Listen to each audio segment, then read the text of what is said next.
죽기 전에 내 땅을 다 돌아보고 싶다. 백두산도 올랐고 한라산도 올랐고 남쪽 끝 마라도도 갔었고 울릉도로 가서 독도에도 상륙하여 태극기 휘날리며 애국가도 불렀다.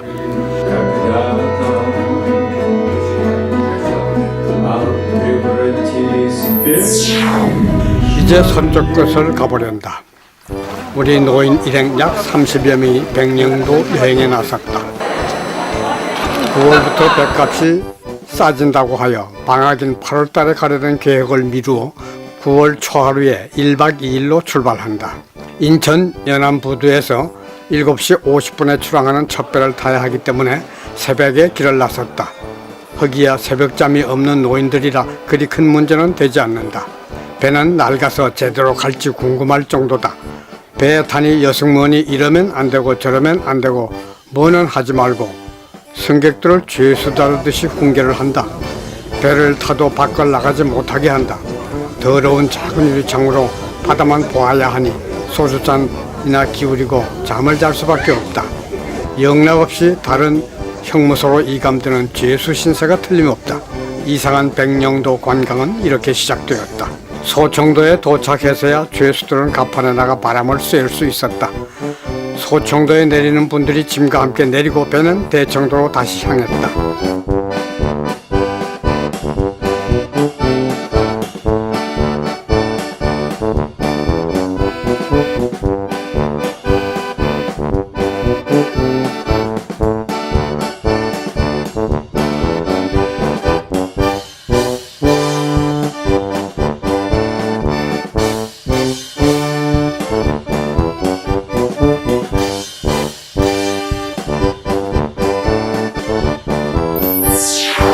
대청도를 지나면 다시 감금된다. 30분 후에 백령도 용계포항에 도착한다.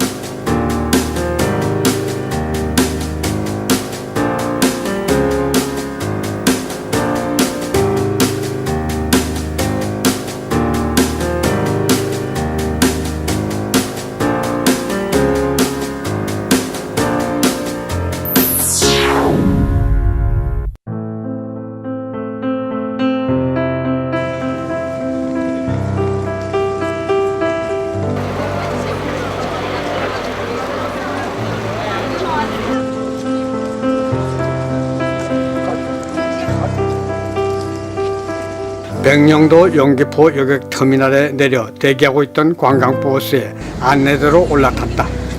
좌석보다 손님이 더 많아 늦게 탄 분들은 서서 가야 했다. 가까운 곳에 가서 조치를 하려는 줄 알았으나 그러하지 않았다. 나중에 한 이야기지만 버스 운전사가 버스회사의 사장이고 관광회사 사장이며 저녁에 비싼 음식점으로 가게 되었는데 그 음식점 주인이 바로 이 운전사의 부인이었다. 그러니까 작은 섬 백령도의 모든 관광여행사업 체인을 독점하고 있는 셈이었다. 어깨에 어깨를 부딪히는 좁아터진 음식점으로 안내되어 점심을 마치고 우리는 두 표로 나뉘게 되었다. 6.25 때 경정찰 비행기가 비행장으로 사용하였다는 사곳 해변과 조각을 한 듯한 기암절벽으로 이루어진 해안을 돌아보며 사진을 찍었다.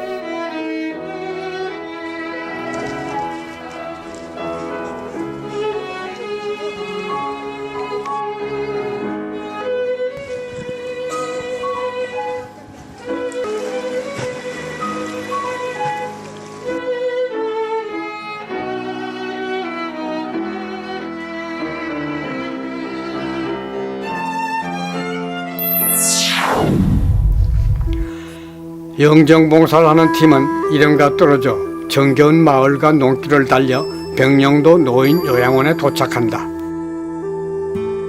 2009년에 설립된 이 요양원은 약 20명의 노인들이 입소했으며 최고령자는 102세라고 한다. 이분들 중 17명의 영정을 찍어드리려고 200km 떨어진 안산에서 4시간 100km를 달려온 것이다. 이분들은 치매이거나 중증 환자들로서 몸 가누기 어려운 분들이다. 영정사진을 봉사하는 자들이나 수혜자나 비슷한 연령의 노인들로 노인이 노인에게 봉사하는 아름다운 현장이 이루어졌다. 촬영 전에 화장을 담당하는 할머니도 수혜자 할머니들을 예쁘게 화장을 해드리고 수고하셨다고 포옹도 해드린다. 멀지 않아 우리와 같이 저승으로 갈 이 노인들은 이승에서 처음이요 마지막으로 이렇게 만남을 가져본 것이다.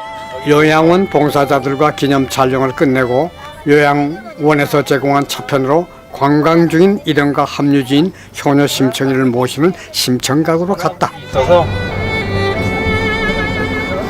네, 좀 왜냐면 전화가 잘 안 될 수가 있어요. 그러면 전화 연락이 안 됐어요. 그럴 때 있어요. 그 날씨가 안 좋을 때. 예, 그러니까 안개 끼고 해묵 끼면 그때는 네, 이 케이블로 연결되는 신호가 아니라 이 전파로 오기 때문에 날씨가 안 좋고 잘 안 되고. 인당수가 가깝다는 장산꽃 푸른 바다가 코앞에 펼쳐진다. 심청각은 방어진지같이 꾸며졌고 시멘트 구조물 안에 북쪽을 향한 싸늘한 대포가 있다. 여기 보면 이제 장산곳이 바로 보입니다. 네, 그러니까, 네. 내가 원하는 대로 왔다. 네, 맞습니다. 거기가 바로 저기가 장산. 아름다운 우리 전설 심청이 집에 대포가 들어선 것이다. 대포가 노래 보고 있는 곳은 주적이라는 내 동포들이 있는 곳이다. 외놈, 양놈, 짱꼴라 우리를 남북으로 갈라놓고 철천지 원수로 만들어 놓았다. 그리고 세상에서 가장 잔인하고 긴 싸움을 계속시킨다. 피멍이 든 심청이는 이렇게 우리를 맞이하고 있는 것이다.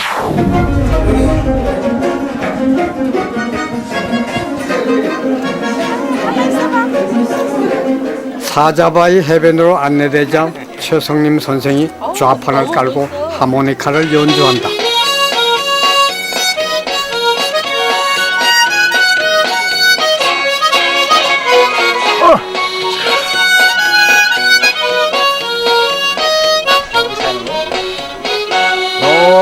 좋다.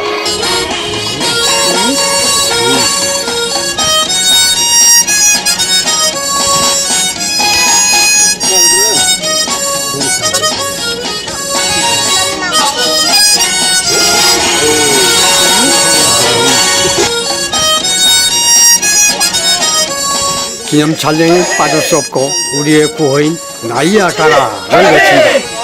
그래서 우리는 세월이 갈수록 나이가 젊어져 가는 것이다. 버스는 우리를 중화동 교회로 데려왔다. 선교를 위하여 1896년에 세워진 교회이다. 중화동 교회는 우리의 아픈 개화기 역사를 증명하고 있어 가슴이 답답하다.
버스는 또 답답한 곳으로 데려간다. 24명의 남측 해군과 50명의 북측 해군의 사상자를 낸 연평도 해전 기념탑이 있는 곳이다. 탑까지 가기에는 다리가 아파 오르지 못하는 노인들이 많다. 연평도는 강화도 서쪽에 있는 섬인데 북쪽에 있는 백령도에 기념탑이 있는 이유를 잘 모르겠다.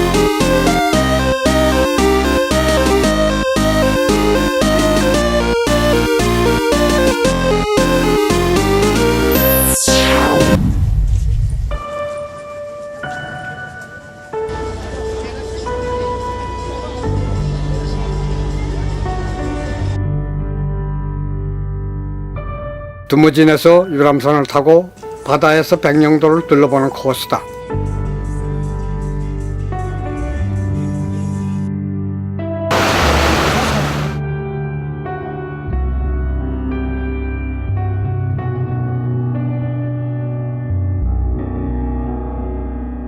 선장이 많은 설명을 하는데 말투도 약장사 같고 마이크도 잡음이 나며 배의 동력 소리에 합쳐져서 내용을 알아들을 수가 없다.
백령도 마스코트라는 전박이 물범 서식지를 지나며 물범 무리를 볼 것으로 기대했으나 수면으로 내민 것은 2마리의 머리뿐이었다.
유람선은 반환점을 돌아 다시 두무진 항으로 돌아왔고 저녁밥이 예약된 식당으로 돌아왔다.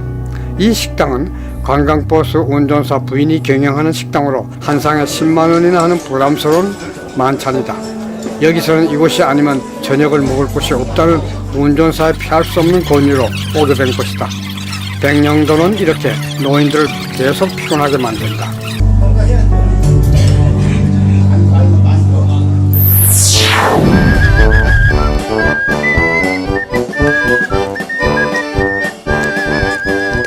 숙소로 돌아오니 밤이 깊었다. 하모니카와 오카리나 연주로 흥을 돋구는 최 선생이 또 판을 벌린다. 배도 부르고 한잔한 김에 백령도의 따뜻한 낭만에 젖어본다.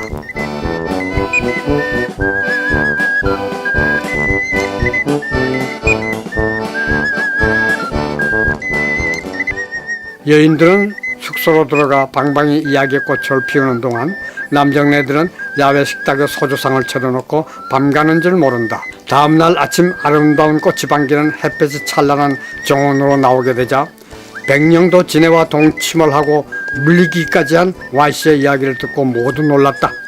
병원도 응급약도 없는 상황에서 큰일 날 뻔한 일이 일어났던 것이다.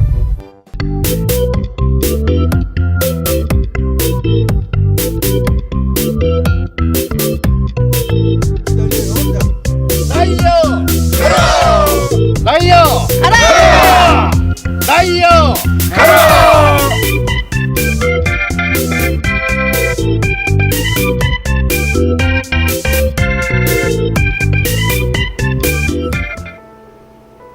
남자가 코가 어떡하고 턱도 있고 막 있지 않습니까? 잘 모르시겠죠?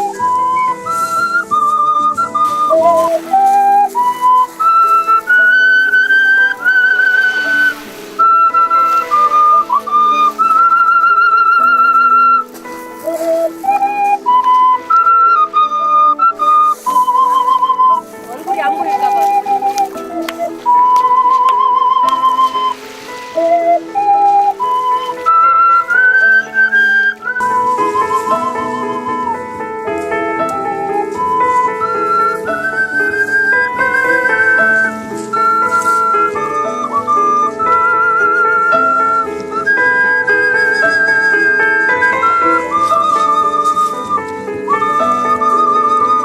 원장님 안 나오게? 자, 안 나오고 있습니다 지금. 왜 한 사람밖에 안 나오고? 콩돌 해변에서 발을 벗고 바닷물에 들어가니 기분이 상쾌해진다. 모두 발을 벗고 들어가 아이들처럼 첨벙거리며 작은 해변을 오가다가 입구에 있는 막걸리집에서 한 잔씩 걸치니 그 맛 또한 상쾌하다.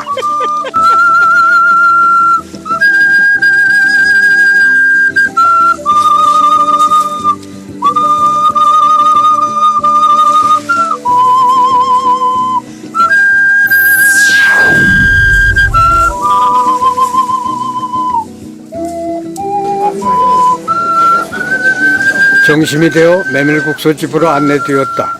백령도는 메밀을 특화장목으로 선정하고 계획적으로 면적을 넓혀나간다고 한다. 메밀밭은 언제 어디서 봐도 우리의 가슴을 따뜻하게 해준다. 국수집 앞에 펼쳐진 메밀밭에서 모두들 카메라를 찍느라 정신이 없다.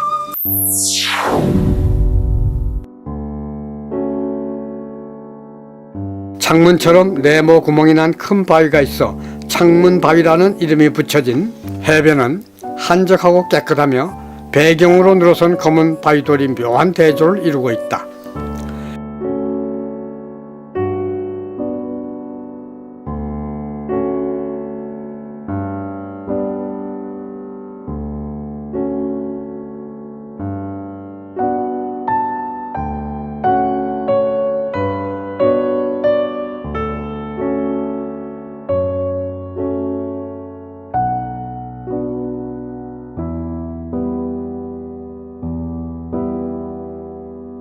이젠 사용되지 않는 것으로 보이는 초소와 철조망이 아름다운 해변의 정취를 압도하고 말아 아쉬움이 남는 곳이다.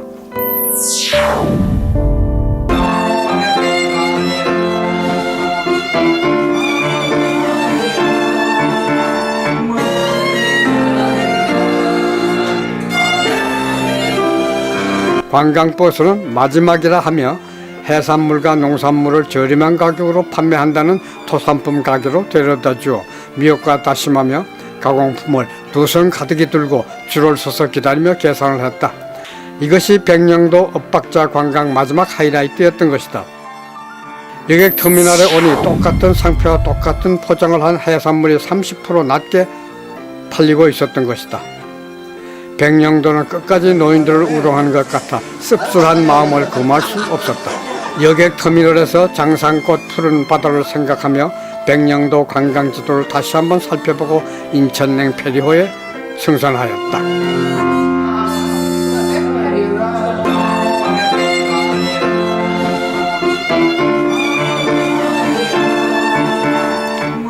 백령도의 떨떠름한 여행 기분을 다 떨치기도 전에 배는 인천대교 밑을 지난다.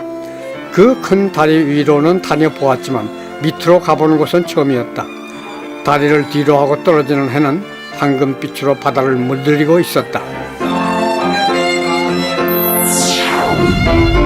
이렇게 이상한 여행은 끝이 난다. 아련히 떠오르는 장산꽃 푸른 바다가 없었더라면 백령도 여행을 두고두고 후회했을 것이다. 뒤에 무잣들을 종답만 하면 내가 죽을 때까지 갇혀있을 이 조그마한 한반도의 답답한 그 반쪽 땅을 거의 다 본 것이 된다.